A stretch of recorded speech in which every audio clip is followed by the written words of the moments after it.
The air in the kitchen hung heavy, thick with the scent of burnt toast and unspoken words. As Daniel stared at the note trembling in his hand. It's just one night, my love. A chance to live a dream. I'll be back by morning. Please understand. The words, scrawled in Elena's familiar, looping cursive, sliced through him like a dull blade, each letter a fresh wound. The clock above the stove ticked relentlessly, 11:47 p.m., its mechanical pulse mocking the stillness of the house. She was gone. Out there, with him. Her dream man. Daniel's chest tightened, his breath shallow, as the room spun in a haze of disbelief and raw, gnawing hurt. He sank into a chair, the wood creaking under his weight, and read the note again, as if repetition could rewrite its meaning. His fingers traced the paper's edge, worn soft from his grip, and he pictured her writing it. Her dark hair falling over her face, her lips pursed in that way she had when she was nervous. Was she nervous? Or was she exhilarated? Her heart racing as she slipped out the door, leaving him behind? The thought ignited a spark of anger, but it flickered out, smothered by a wave of confusion. How had they come to this? 20 years of marriage, 2 kids, a life built brick by brick. How could it unravel in a single careless sentence? The house was too quiet, the kind of quiet that amplifies every creak and whisper. The kids were at his sister's for the weekend. A detail Elena had orchestrated with unsettling precision. He hadn't questioned it at the time. Why would he? She'd been distant lately, sure, her smiles a little too quick, her eyes lingering on her phone. But he'd chalked it up to stress, to the grind of their routine. Now those moments replayed in his mind like a reel of missed clues. The way she'd linger in the bathroom, the faint scent of a new perfume, the late-night texts she'd dismiss as work. Each memory was a pinprick, sharp and cumulative, building a picture he didn't want to see. Daniel's gaze drifted to the counter, where a half-empty bottle of Merlot stood beside 2 glasses, one smudged with her lipstick. They'd shared a drink last night, laughing about some forgotten joke, her hand brushing his arm. Had she known then? Had she been planning this while she smiled at him, her eyes warm but guarded? He wanted to scream, to hurl the glass against the wall, but his body felt leaden, anchored by a grief he couldn't yet name. Instead, he stood and paced, his footsteps heavy on the hardwood, each step a futile attempt to outrun the truth. He stopped at the window, the night outside a void of inky black. Somewhere out there, Elena was with him. Who was he? A coworker? A stranger? Someone she'd met at one of those conferences she'd started attending alone? Daniel's mind churned, conjuring images he couldn't banish. Her laughter, her touch, given to someone else. The betrayal wasn't just physical.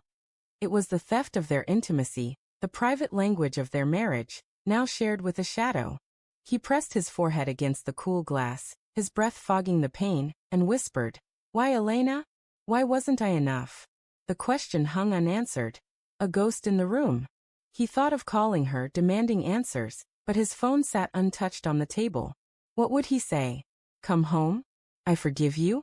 The words felt hollow, unmoored from the storm inside him. Forgiveness was a distant shore, and he was drowning in a sea of doubt and rage. Instead, he grabbed his keys, the metal biting into his palm, and headed for the door. He didn't know where he was going, only that he couldn't stay here, suffocating in the ruins of their life. The car roared to life, its headlights cutting through the suburban dark. The streets were empty, lined with neat lawns and glowing porch lights. A facade of normalcy that mocked his unraveling world. He drove aimlessly, the radio off, the silence amplifying his thoughts. He remembered the early days, Elena's shy smile at a college party, the way she'd blush when he teased her, their first apartment with its leaky faucet and mismatched furniture. They'd been a team, hadn't they? Or had he missed something even then, some crack in their foundation? His phone buzzed, jolting him. A text from Elena. His heart lurched, hope and dread colliding. I'm safe. Don't worry. I love you. The words were a punch, their simplicity infuriating. I love you. How could she write that now mid-betrayal? He gripped the steering wheel, his knuckles white, and pulled into a deserted parking lot, the neon sign of a closed diner flickering above him. The air smelled of rain and asphalt. And he sat there, staring at the message, his mind a battlefield of love and loathing. Part of him wanted to believe her. Maybe it was just one night, a fleeting fantasy she'd regret by dawn. Maybe she'd come back, tearful, begging forgiveness, and they'd rebuild. But another part, darker and colder, whispered that love wasn't enough anymore. Trust, once shattered, couldn't be glued back together without cracks. He thought of their kids, Mia and Lucas, oblivious to the fracture in their world. What would he tell them? How could he face them, knowing their mother had chosen a stranger over their family? The diner's sign buzzed, a low hum that matched the static in his head. He scrolled through his phone, hesitating, then opened Elena's social media. Her last post was a photo from last week, a sunset over the lake, captioned, "Chasing Dreams." He hadn't thought much of it then, but now it felt like a coded message, a hint he'd been too blind to see.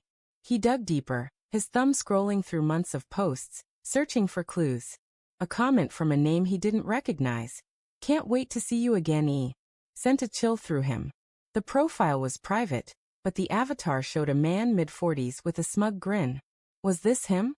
Daniel's pulse raced, his imagination spiraling. He drove again, faster now, the city blurring past. He didn't know where he was headed until he found himself outside her office, a squat building with darkened windows. She'd mentioned a late meeting tonight, hadn't she? Or had that been a lie too? He parked and stared at the building, half expecting to see her silhouette in a window, laughing with someone else. The emptiness mocked him, and he slammed his fist against the dashboard, the pain grounding him for a moment. Back home, the clock read 2:13 a.m. The note still lay on the table, a silent accusation. He poured a glass of whiskey, the burn in his throat a welcome distraction. He thought of confronting her when she returned, of demanding every detail, but the idea repulsed him. Did he want to know? Or was ignorance a kinder torture? He sat on the couch, the cushions still holding the shape of her body, and let the memories flood him. Their wedding, her laughter, the way she'd hum off-key while cooking. Each memory was a knife twisting deeper. The sound of a car door broke the silence. Headlights flashed through the window, and his heart stopped. She was back. He stood, the whiskey glass trembling in his hand, and moved to the door, his body a coil of tension. The knob turned, and Elena stepped inside, her face pale, her eyes wide with something, guilt? Fear? Love? She froze when she saw him, the air between them electric with unspoken truths. "Daniel," she whispered, her voice cracking. "I didn't think you'd be awake."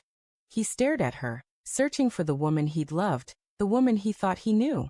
Her coat was rumpled, her hair mussed, and the faint scent of that new perfume clung to her. He wanted to scream, to beg, to hold her, but all he could manage was, "Why?" Her lips parted, but no words came. She stepped closer, then stopped, as if the distance between them was a chasm too wide to cross. I needed to know," she said finally, her voice barely audible. "I needed to feel something else. Just once." The confession hit like a physical blow, and Daniel's vision blurred with tears he refused to let fall. "And now?" he asked, his voice hoarse. "Was it worth it?" She looked away, her silence louder than any answer. In that moment he saw it, the truth she couldn't say. It wasn't just one night. It was a choice, a line crossed, a trust broken beyond repair. He turned away, his back to her, and walked toward the bedroom, the note still crumpled in his pocket. But as he reached the stairs, he stopped, his hand on the banister. A memory flashed, her laughter at Mia's school play, the way she'd squeezed his hand, the life they'd built. He turned back, his voice steady despite the storm inside. "Stay," he said, the word a plea and a challenge. "But know this. I'm not the same man you left tonight." Elena's eyes glistened, and for a moment, they were just Daniel and Elena, two people caught in the wreckage of their love. But as she nodded, a shadow crossed her face, and he knew, deep down he knew, this was only the beginning of their unraveling.